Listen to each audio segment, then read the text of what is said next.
menyebutkan haknya, kemudian menyebutkan hak kedua orang tua. Dan kita semua yang ada di sini ini adalah anak. Ya, orang yang paling tua pun di antara kita yang ada di sini ini dia adalah anak. Dia wajib untuk berbuat baik kepada kedua orang tuanya. Ya, mendoakannya, mensedekahkan untuknya, berbuat baik kepada kawan-kawannya, berbuat baik kepada saudara-saudaranya. Itu semuanya adalah bentuk bakti kita kepada kedua orang tua. Jadi ikhwani fiddin azakumullah, orang yang tidak berbakti kepada kedua orang tuanya, yang jarang mendoakan orang tuanya, yang tidak pernah mensedekahkan orang tuanya, maka nanti di saat dia butuh kepada doa anak-anaknya, anaknya tidak mendoakannya. Di saat dia butuh kepada sedekah anak-anaknya tidak mensedekahkannya. Di saat dia butuh kepada kebaikan anak-anaknya, justru anak-anaknya tidak ada yang melakukan kebaikan-kebaikan untuknya. Anak-anaknya hanya menikmati warisan yang mereka dapati dari orang tuanya yang lelah mencarinya.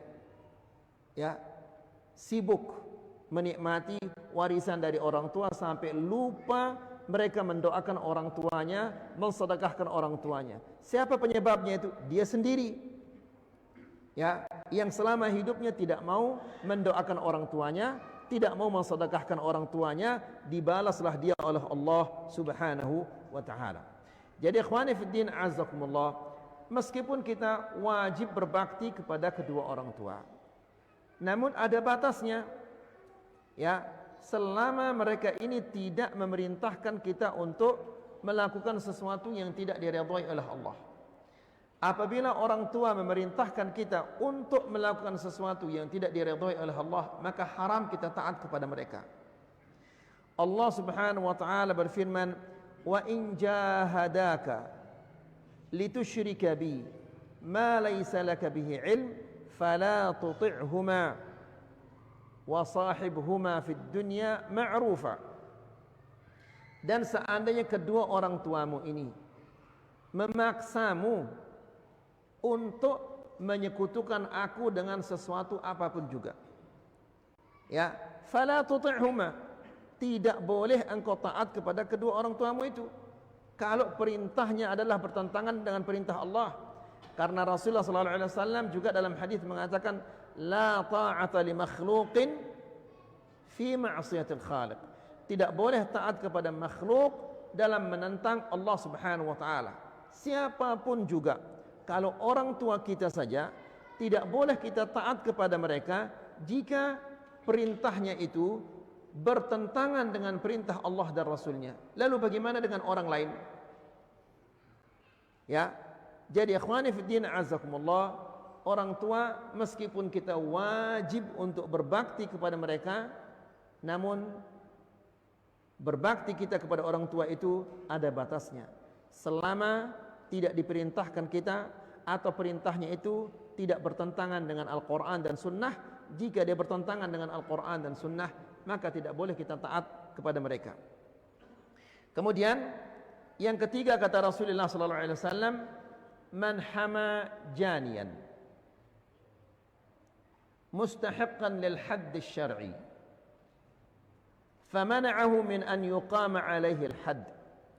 Yang ketiga, orang yang dilaknat oleh Allah Subhanahu wa taala adalah orang yang melindungi seseorang yang telah melakukan suatu kejahatan.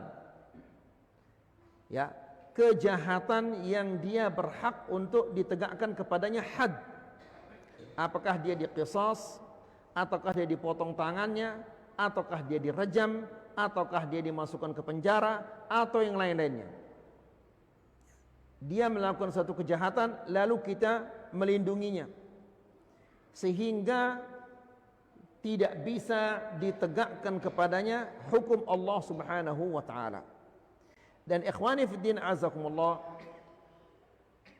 ini banyak sekali yang terjadi di zaman kita sekarang ini.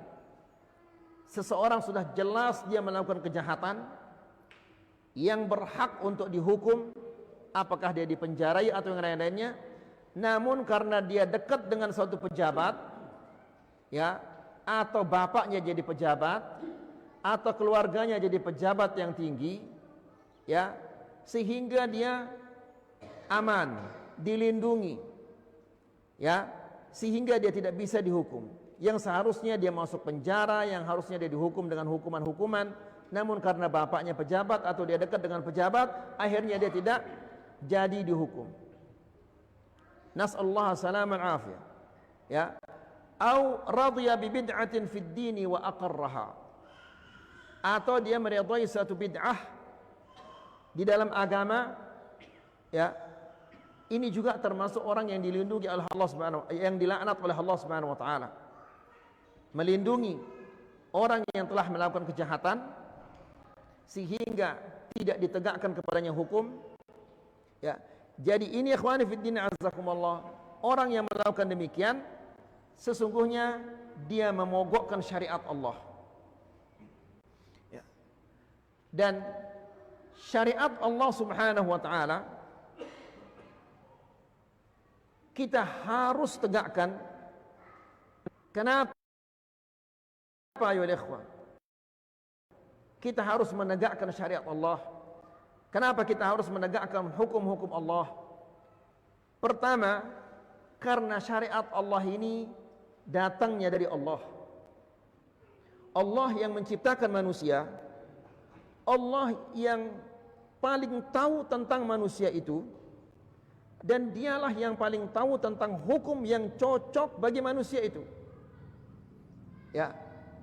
Walaupun orang mengatakan ini kejam, ini dan yang lain-lainnya, tidak mungkin manusia itu akan lebih sayang kepada manusia daripada Allah Subhanahu wa taala. Tidak mungkin. Allah itu sifatnya Arhamur Rahimin. Ya. Allah Subhanahu wa taala yang Maha Pengasih, Maha Penyayang. Tidak mungkin ada selain Allah Subhanahu wa taala yang lebih sayang kepada manusia, tidak mungkin. Ya, maka Allah Subhanahu wa taala saking sayangnya kepada manusia, maka Allah Subhanahu wa taala turunkan kepada mereka, syariatkan kepada mereka hukum-hukum demi keamanan mereka. Ya. Jadi, ikhwani fiddin azakumullah, syariat Allah, hukum-hukum Allah ini datangnya dari Allah.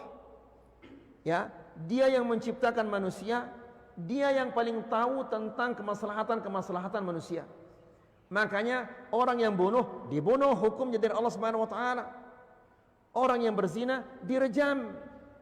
Ya, lihat ya ikhwani fiddin azakumullah, kalau orang berzina kita biarkan dia. Ya, apa kata Rasulullah sallallahu alaihi wasallam? Nabi mengatakan, "Walam tadhharil fahishatu fi qaumin qat hatta yu'linu biha." Tidaklah zina ini merajalela di suatu kaum, dan sekarang ini zina ini telah merajalela. Ya, sangat-sangat mengerikan ini ayol ikhwah. Ya. Anak-anak kecil sudah bisa berzina. Ya. Orang yang punya uang dia bisa berzina kapan saja dia mau. Dengan wanita yang bagaimanapun dia mau. Ya, yang gendut, yang kurus, yang tinggi, yang pendek, yang hitam, yang putih, yang hijau, yang coklat. Selama dia punya uang dia bisa berzina. Bahkan dibuatkan dia tempat untuk dia berzina. Kapan-kapan dia mau berzina, dia tinggal datang ke sana, berzina dengan wanita yang dia inginkan, kemudian dia bayar. Ya. Besoknya lagi ke sana, terus seperti itu. Kata Rasulullah sallallahu alaihi wasallam, "Walam tadhharil fahishatu fi qaumin." Tidaklah zina ini merajalela di suatu kaum hatta yu'linu biha, sehingga mereka melakukannya secara terang-terangan. Bagaimana mereka melakukan secara terang-terangan? Laki-laki bonceng wanita yang bukan mahramnya. Laki-laki bergandengan tangan dengan wanita yang bukan mahramnya. Laki-laki duduk makan makanan dengan wanita yang bukan mahramnya. Ya, laki-laki duduk dengan wanita yang bukan mahramnya di tempat yang gelap. Ya, anak-anak yang perempuan dibonceng sama laki-laki yang bukan mahramnya. Apakah dia anak SMA atau yang lain-lainnya? Justru itu yang paling berbahaya. Apabila ini sudah merajalela, kata Rasulullah SAW, illa fasha fihim at-ta'un, melainkan akan tersebar di tengah-tengah mereka wabah. Beberapa tahun yang lalu ada wabah corona. Sebelumnya ada antraks. Kemudian sebelumnya ada flu burung, ada flu babi, kemudian entah apa lagi. Dan ini tidak akan berhenti sampai di sini. Esok atau lusa akan muncul lagi wabah-wabah yang lainnya. Selama zina ini masih merajalela dan terus-menerus zina ini berkembang, ya, gara-gara ada HP. Nas'alullah salam al-afiyah. Kalau dulu ikhwani fiddin azakumullah 20 tahun yang lalu, mungkin begitu sebelum azan maghrib, anak-anak perempuan sudah bakar sampah, kemudian dia nyapu, kemudian dia nyiram, kemudian dia diam di rumahnya, ngerep dia di rumahnya, bahasa kita itu. Enggak ada yang keluar. Coba sekarang ayo ikhwah, jam 1 masih keluyuran.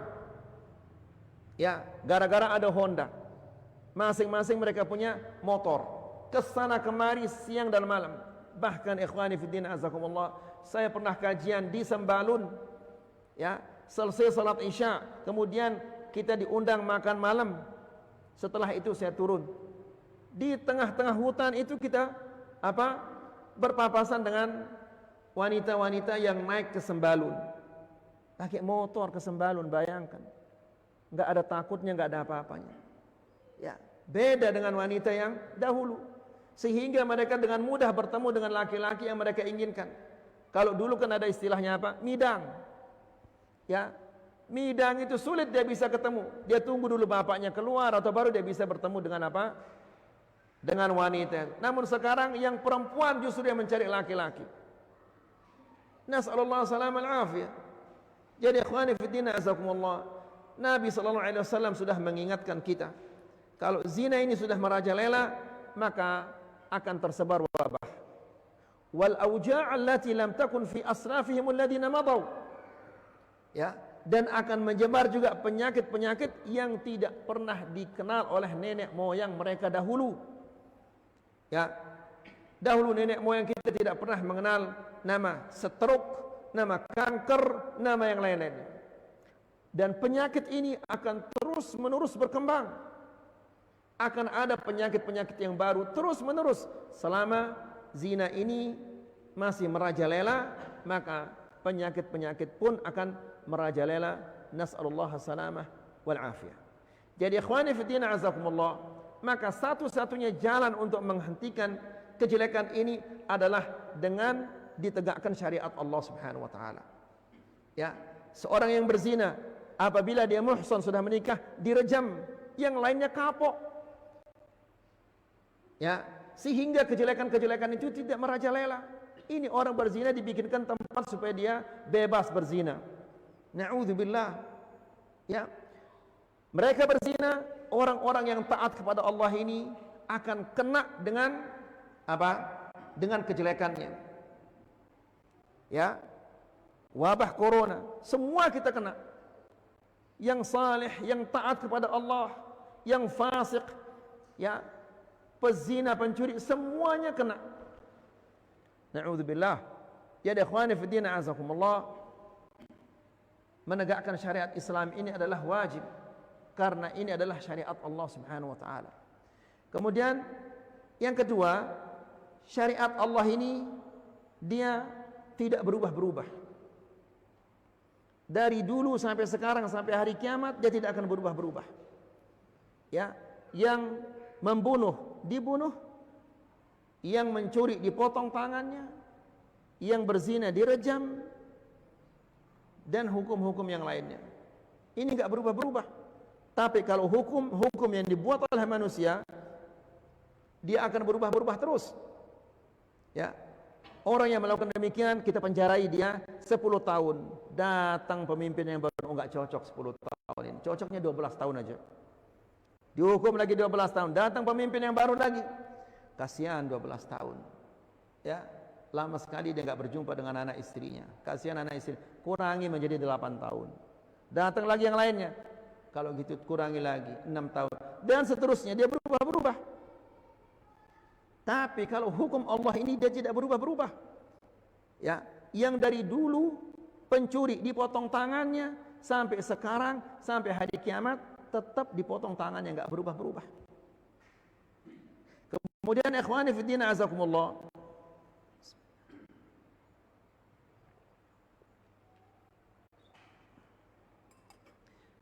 syariat Allah ini dia sempurna. Ya, dia sempurna syariat Allah. Yang membunuh dibunuh, yang mencuri dipotong tangannya, yang berzina direjam, ya, yang menuduh orang lain, yang menuduh wanita-wanita yang terhormat bahwa dia telah berzina, dipukul, dicambuk, atau yang lain-lainnya. Jadi sempurna hukumnya Islam ini, syariat Islam ini. Bagaimana dia tidak sempurna? Ini syariat Allah Subhanahu wa taala. Tidak mungkin akan ada kekurangan-kekurangannya. Tidak mungkin akan ada aib-aibnya. Karena dia datangnya dari Allah Subhanahu wa taala yang maha sempurna, maka pasti syariatnya itu adalah apa? Syariat itu syariatnya yang sempurna. Kemudian ikhwani fiddin azakumullah, syariat Islam ini juga apa? Mewujudkan ketenangan, keamanan. Ya. Ikhwani fiddin azakumullah, kita lihat di negara-negara yang tidak menerapkan syariat Islam, di siang bolong mereka dirampok, ya. Kemudian kejahatan-kejahatan luar biasa, bukan hanya sekedar membunuh, tapi juga orang dimutilasi, kepalanya dipotong, kakinya dipotong, kemudian dibuang sana sini. Na'udzubillah. Ya, itu semua gara-gara tidak ada apa? Syariat Islam. Coba seandainya ada syariat Islam. Lihat ayo ikhwah, bagaimana Allah Subhanahu wa taala berfirman di dalam Al-Qur'an, "Walakum fil qisasi hayatun ya ulil albab." Dalam hukum qisas itu ada kehidupan bagi kalian, ya ulil albab, orang-orang yang memiliki akal. Ya, coba kita pikirkan ayo ikhwah. Allah Subhanahu wa taala mengatakan qisas itu membunuh, memotong leher seseorang. Tapi Allah Subhanahu wa taala justru mengatakan di sana ada kehidupan. Bagaimana ada kehidupan? Ya, ketika seseorang yang akan membunuh temannya, dia berpikir, kalau saya membunuh nanti dibunuh saya. Kalau saya dibunuh, kasihan ibu saya, kasihan istri saya, kasihan anak saya. Akhirnya nggak jadi dia bunuh. Yang tadinya mau dibunuh, hidup dia. Dia juga yang dia apabila dia membunuh, dia harus dibunuh, hidup juga dia. Dua-duanya menjadi hidup. Ya. Jadi ikhwani fiddin azakumullah, ini adalah syariat yang luar biasa. Ya, bagaimana dia tidak luar biasa? Ini semua dari Allah Subhanahu wa taala yang maha sempurna, maka hukum-hukumnya pun sempurna. Walau kana min 'indi ghairillah lawajadu fi ikhtilafan katsira. Kalau seandainya dari selain Allah Subhanahu wa taala datangnya, maka pasti mereka akan mendapatkan perbedaan-perbedaan yang begitu banyak. Kemudian lihat ikhwani fiddin azakumullah, kalau kita tidak menerapkan syariat Islam ini, apa yang terjadi? Kejahatan merajalela. Di mana-mana kejahatan itu merajalela. Lihat orang jalan-jalan, ya, tenang-tenang dia jalan, tiba-tiba dirampas tasnya. Bahkan ikhwani fiddin azakumullah, sengaja ditabrak orang yang ibu-ibu yang naik Honda, diserempet, jatuh, kalongnya ditarik secara paksa, gelangnya juga ditarik secara paksa, kabur lari. Ya, nggak bisa ditangkap, nggak diketahui, besok lagi dia ulangi kejahatannya. Ya, tidak dihukum juga, dia ulangi kejahatannya. Masuk dia penjara sebulan 2 bulan, keluar dia lagi dia ulangi kejahatannya. Kapan orang akan aman kalau begini? Ya. Coba di negara-negara yang diterapkan syariat Islam, orang jualan ketika adzan hanya ditutup pakai kelambu, atau hanya diambil kain kemudian ditutup dagangan. Enggak ada orang yang berani mencurinya. Ya, ini sudah ditutup pakai rolling door, masih dicongkel. Ya, masuk ke rumah orang, mencuri uangnya orang, hartanya orang dicuri. Tidak cukup hanya mencuri uangnya orang, pemilik rumah itu juga dibunuh, masuk penjara. Berapa tahun? 5 tahun atau 10 tahun, dikurangi menjadi 8 tahun, dikurangi lagi menjadi 7, terus dikurangi lagi. Yang seharusnya dia pantasnya dipotong tangannya atau dipotong lehernya, namun dikurangi terus. Jadi ikhwani fiddin azakumullah, apabila tidak ada hukum Allah, tidak ada syariat Allah, maka kejahatan ini akan terus menerus merajalela. Ya. Kemudian ikhwani fiddin azakumullah, sudah pasti kalau kejahatan itu merajalela, orang tidak akan merasa aman. Ya. Bagaimana seseorang akan merasa aman sementara kejahatan di sana sini? Ya, la ilaha illallah. Kalau kita lihat kejahatan-kejahatan di negara-negara barat ini luar biasa. Terang-terangan mereka masuk ke toko, kemudian dipecahkan, kemudian diambil isi toko itu. Na'udzubillah. Ya, bahkan mungkin di Indonesia juga begitu. Kemudian ikhwani fiddina azakumullah, kalau tidak ada hukum Allah Subhanahu wa taala, kehidupan manusia akan menjadi rusak. Orang semau-maunya membunuh, orang semau-maunya mencuri, ya, asal dia kenal dengan pejabat, dia gampang dia keluar atau diringankan hukumannya. Nas'alullah salam al-afiyah. Jadi ikhwani fiddin azakumullah, orang yang ketiga yang dilaknat oleh Allah Subhanahu wa taala yaitu orang yang melindungi orang yang melakukan kejahatan, yang seharusnya dia diberikan hukuman yang tegas, yang keras, namun dilindungi sehingga dia tidak dihukum atau hukumannya itu diringankan. Kemudian demikian juga orang-orang yang apa? Yang ridha terhadap suatu bid'ah. Bid'ah itu ayyuhal ikhwah, sebagaimana yang kita sudah jelaskan sebelumnya, tariqatun mukhtara'atun fid din, cara-cara yang dibuat di dalam agama. Tudahi syar'iyyah, mirip rupanya dengan yang disyariatkan oleh Allah Subhanahu wa taala. Makanya mereka tidak mau meninggalkan bid'ah ini. Kenapa? Karena bid'ah itu sama rupanya dengan yang disyariatkan oleh Allah. Ya. Yuqsadu bisuluki 'alaiha taqarruba ila Allah. Tujuannya melakukan bid'ah itu untuk mendekatkan diri kepada Allah. Ini juga penyebab mereka tidak mau meninggalkan bid'ah itu karena niatnya baik. Niatnya untuk mendekatkan diri kepada Allah Subhanahu wa taala. Ya. Namun bid'ahnya itu tidak ada dalilnya sama sekali. Jadi pelaku bid'ah itu pada hakikatnya dia merusak agama Allah Subhanahu wa taala. Agama Allah yang dirusak, agama yang sudah disyariatkan oleh Allah, disempurnakan oleh Allah, dirusak sama dia. Nah, orang yang melindunginya, orang yang meridai perbuatannya, dia dilaknat oleh Allah Subhanahu wa taala. Nas'alullah salamah wal afiyah. Kemudian ikhwani fiddin azakumullah, orang yang keempat yang dilaknat oleh Allah Subhanahu wa taala yaitu man tasarrafa fi marasimil ard. Orang-orang yang merubah batasan-batasan tanah. Allati tafrizul huquqa faqaddamaha aw akharaha. Tanda-tanda tanah ini dimajukan, dimundurkan, ya, untuk dia mengambil sebagian dari tanahnya orang. Fayansha'u 'an dzalika iqtita'u syai'in min ardi ghairihi dhulman.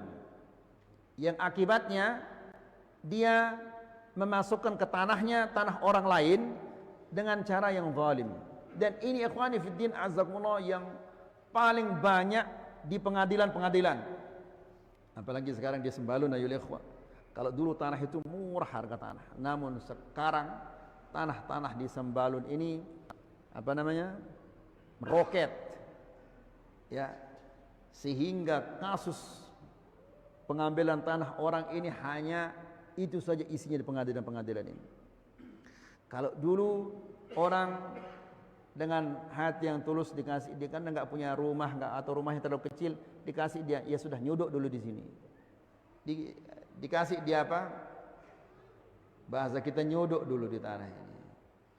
Namun begitu dia naik harga tanah di Sembalun, diakui ini tanah saya, tanah bapak saya. Nas'alullah salaman afiyah. Coba kita lihat ayyuhal ikhwah. Rasulullah sallallahu alaihi wasallam mengatakan man iqtata'a shibran minal ard. Di riwayat yang lain dikatakan man ghasaba shibran minal ard. Di riwayat yang lain dikatakan man zalama shibran minal ard. Ya. Dengan tiga kata-kata yang berbeda. Yang pertama man iqtata'a. Man iqtata'a artinya mengambil sedikit qit'ah, potongan. Dia ambil sedikit saja dari tanahnya orang lain itu, maka dia akan dibalas oleh Allah Subhanahu wa taala. Nanti tanah yang sedikit dia ambil itu seshibran, sejengkal, itu akan dilipat oleh Allah Subhanahu wa taala sab'a aradin, lalu dikalungkan di lehernya. Ya. Kemudian di riwayat yang lain dikatakan man ghasaba, barang siapa yang mengambil secara paksa ya tanahnya orang lain. Ya. Mungkin karena dia adalah seorang pejabat atau orang yang kedudukan yang tinggi, dia ambil tanahnya orang semau-maunya. Ya, man ghasaba shibran, barang siapa yang mengambil secara paksa sejengkal tanah, maka itu nanti akan apa? Apa namanya? Dilipat gandakan namanya atau di mana? Sampai ke 7 lapis bumi ini. Lalu dikalungkan di lehernya. Di riwayat yang lain dikatakan man zalama, barang siapa mengambil secara zalim. Ya, surat-surat dipalsukan, ya, atau kesaksian-kesaksian dipalsukan sehingga dia mendapatkan tanahnya orang. Itu kalau sejengkal. Lalu kalau dia mengambil 1 are, kalau dia mengambil, jangankan 1 are, kalau dia mengambil 1 meter saja, ya, kemudian nanti ke bawah, yang 1 meter ini ke bawah menjadi 7 lapis bumi ini, lalu dikalungkan di lehernya. Ya, ada kebiasaan orang-orang yang bertani itu, jika tanahnya 2 are misalnya, setiap hari jalan setapak yang di kiri kanannya ini, kalau orang Lombok Timur bilang diambes, dia kalau di sini apa? Terus dikurangi dia. Apa bahasa sini? Diambes juga bahasa sini? Apa? Tabas. Tambis, sana ambes, sini tambis. Iya, tambis ya. Diambis. Kalau sana ambes. Terus dikurangi tanah ini, berkurang sehingga yang tadinya tanahnya dia 2 are bertambah menjadi 2 are setengah misalnya. Nah, yang setengah are itu nanti akan ke dalam sampai ke 7 lapis bumi, lalu dikalungkan di lehernya. Ya silahkan antum mau ambil tanahnya orang, silahkan ambil sudah. Ya, tapi ingat, satu saat kita akan bertanggung jawab. Ikhwani fiddin azakumullah, seringkali kita menyampaikan firman Allah, faman ya'mal mithqala dzarrah, barang siapa yang melakukan suatu kejelekan sebesar dzarrah. Dzarrah itu kata para ulama artinya debu yang masuk lewat jendela, atau dzarrah itu artinya anak semut. Ya, sebesar itu kejelekan yang dia lakukan, dia akan dibalas oleh Allah. Lalu bagaimana kalau sejengkal tanahnya orang dia ambil? Ya, silahkan. Yang mau mengambil tanahnya orang ya silahkan. Tanah yang antum ambil itu antum tidak akan bawa mati. Ya, justru itu nanti yang akan apa? Yang akan menyebabkan si fulan itu dia mati dalam su'ul khatimah. Ya, salah satu penyebab orang mati di atas su'ul khatimah itu ketika dia mati, haknya orang masih ditahan, tidak dikembalikan. Nas'alullah as-salam al-afiyah. Ya. Jadi ikhwani fi din azakumullah, demikian kata Rasulullah sallallahu alaihi wasallam, man iqtata'a, man ghasaba, man zalama shibran min al-ardi tuwiqahu min 7 aradin. Kemudian kata Syekh, hubungan hadis ini dengan bab ini, anna fihi dalilan ala ghiladi tahrim adh-dhabh li ghairillah, haitsu inna fa'ilahu awwalu man yastahiqqu la'natullah.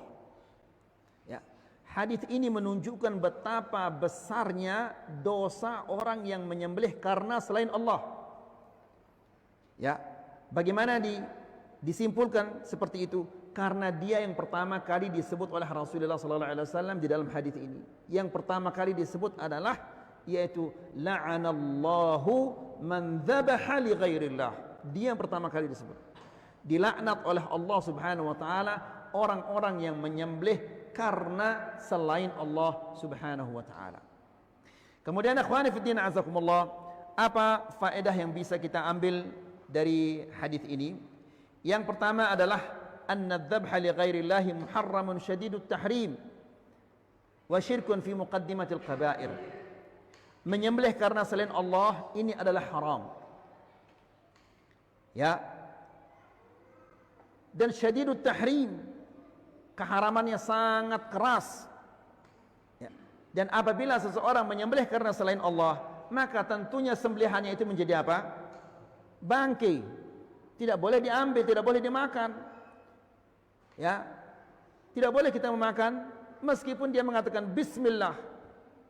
Bagaimana dia mengatakan bismillah sementara dia masih melakukan kesyirikan? Seandainya Abu Jahal, Abu Lahab, ya, menyembelih dia dengan mengatakan bismillah, ya Allahumma hadza minka walak, tetap sembelihannya itu adalah bangkai sampai dia tobat dari kesyirikannya. Ya, demikian juga orang yang tidak salat. Ya. Betapa banyaknya yang mungkin kerja di jagal, ya. Orang-orang yang kerja di jagal banyak sekali yang tidak tahu waktu. Pokoknya kerja saja. Dia dengar azan Allahu Akbar, tetap saja kerja. Ya. Orang yang tidak salat, sembelihannya itu tidak boleh dimakan. Bangkai jadi sembelihannya itu. Jadi jangan sembarang masalah ini, ya ikhwah. Kemudian wa syirkun fi muqaddimatil kaba'ir, dan menyembelih karena selain Allah ini adalah merupakan kesyirikan yang merupakan dosa-dosa yang sangat-sangat besar di sisi Allah Subhanahu wa taala. Yang kedua, anna dzabha ibadah. Menyembelih ini adalah ibadah. Ibadah itu harus kita ikhlas karena Allah Subhanahu wa taala. Allah Subhanahu wa taala berfirman, "Wa ma umiru illa liya'budullaha mukhlishina lahuddin." Mereka itu tidaklah diperintah untuk beribadah kepada Allah melainkan dalam keadaan apa? Ikhlas kepada Allah Subhanahu wa taala. Nah, menyembelih ini ibadah yang harus kita ikhlaskan karena Allah Subhanahu wa taala. Apabila kita tidak ikhlas kepada Allah Subhanahu wa taala, kita nyembelih karena selain Allah, maka ini adalah syirik kepada Allah Subhanahu wa taala. Yang ketiga,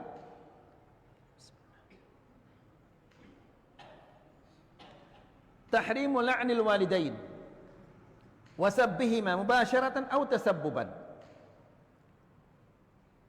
Haram atau diharamkan kita melaknat kedua orang tua, memaki kedua orang tua.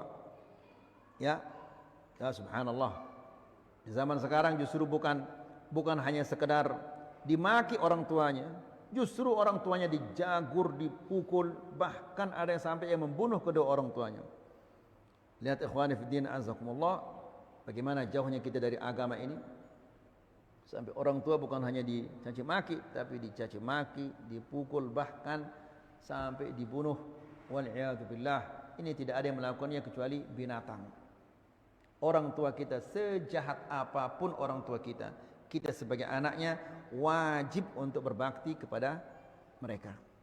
So, saya ditelantarkan dulu, saya tidak pernah diurus.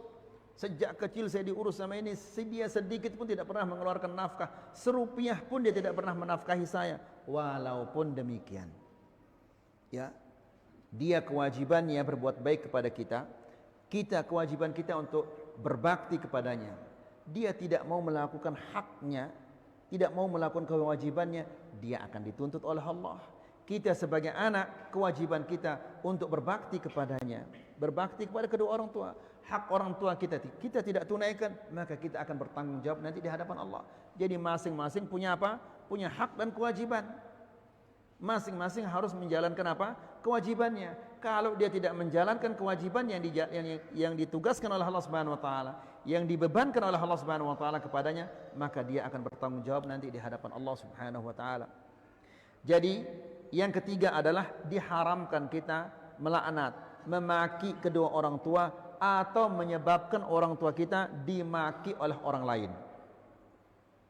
Yang keempat, tahrimu munasaratil mujrimin wa himayatihim min tatbiqil hadd syar'i alaihim wa tahrimu ar-ridha bil bid'ah.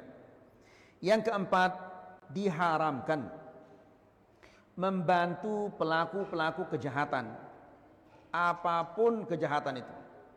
Ya, apakah itu bentuknya suap menyuap atau yang lain-lainnya. Ya, apalagi zaman sekarang ini, sekarang lagi gencar-gencarnya orang apa? Suap menyuap ini. Ya, nanti dikasih sekian, saya kasih 100 sak semen, tapi ingat ya, nomor 300. Ya, ingat itu, nomor 300. Ya, nanti dikasih baju, ya, ada gambarnya si fulan, ingat nomor 300 ya. Ya, ayo, suap menyuap apa enggak ini ayo ikhwan? Suap menyuap itu. La ilaha illallah. Nanti dikasih dia sekian sak semen, kemudian dipakai dia apa? Memperbaiki rumahnya yang rusak itu dengan uang yang halal apa haram ini ayo ikhwan? Halal apa haram ini ayo? Haram. Masa antum siang dan malam tidur di tempat yang diharamkan oleh Allah Subhanahu wa taala? Ya. Kemudian jadi diharamkan kita melindungi orang-orang yang melakukan kejahatan, di mana mereka itu harus ditegakkan kepada mereka hukum-hukum Allah, namun karena kita melindungi mereka sehingga tidak jadi mereka dihukum atau mendapatkan keringanan-keringanan. Demikian juga diharamkan kita ridha terhadap suatu bid'ah. Kemudian yang kelima, tahrimut tasarruf fi hududil ard bitaqdimin atau ta'khirin. Diharamkan mempermainkan batasan-batasan tanah, ya, batasan-batasan yang dimajukan atau dimundurkan. Ini semuanya adalah diharamkan, termasuk juga mempermainkan apa? Arah-arah jalan ini. Arah ke Mataram misalnya diputar ke sana. Akhirnya orang yang tidak tahu arah itu mau ke Mataram, akhirnya ke sana. Ke Prahayu jadinya dia. Ya, nasallallahu alaihi. Ini juga apa? Dosa besar, termasuk mempermainkan batasan-batasan bumi. Kemudian yang keenam, yang terakhir adalah jawazul la'ni anwa'il fusaq li ajli az-zajri 'anil ma'asi. Dibolehkan kita melaknat sebagian orang-orang yang fasik, ya, agar orang-orang yang belum melakukan perbuatan seperti mereka untuk tidak melakukannya. Jadi dibolehkan kita melaknat orang-orang yang melakukan kefasikan. Kenapa demikian? Supaya jangan orang lain melakukan seperti mereka. Contoh sedikit saja ya. Di kajian yang kemarin kita menjelaskan bahwa Allah Subhanahu wa taala melaknat wanita-wanita yang ngapain? Yang mentato alisnya. Ya, dia tua, dikuris alisnya kemudian ditato supaya alisnya seperti bulan sabit. Ini dilaknat oleh Allah Subhanahu wa taala. Demikian juga dilaknat oleh Allah Subhanahu wa taala wanita-wanita yang mencabut bulunya dan termasuk mencabut bulu alisnya, dilaknat oleh Allah. Jangan sampai kita setiap malam memeluk orang-orang yang dilaknat oleh Allah Subhanahu wa taala. Ya, lihat dia ya ikhwah. Ya, lihat alisnya itu dicabut apa enggak? Ya, dia dilaknat oleh Allah, antum peluk dia. Yang padahal Allah melaknatnya, antum yang yong. Bagaimana ini ya ikhwah? Nah, jadi ikhwani fillah azakumullah, orang-orang yang melakukan dosa-dosa besar ini dibolehkan kita melaknat mereka supaya orang lain tidak meniru perbuatan-perbuatan mereka. Ini saja yang bisa kita sampaikan, semoga ini bermanfaat. Wa sallallahu ala nabiyyina Muhammad walhamdulillahi rabbil alamin.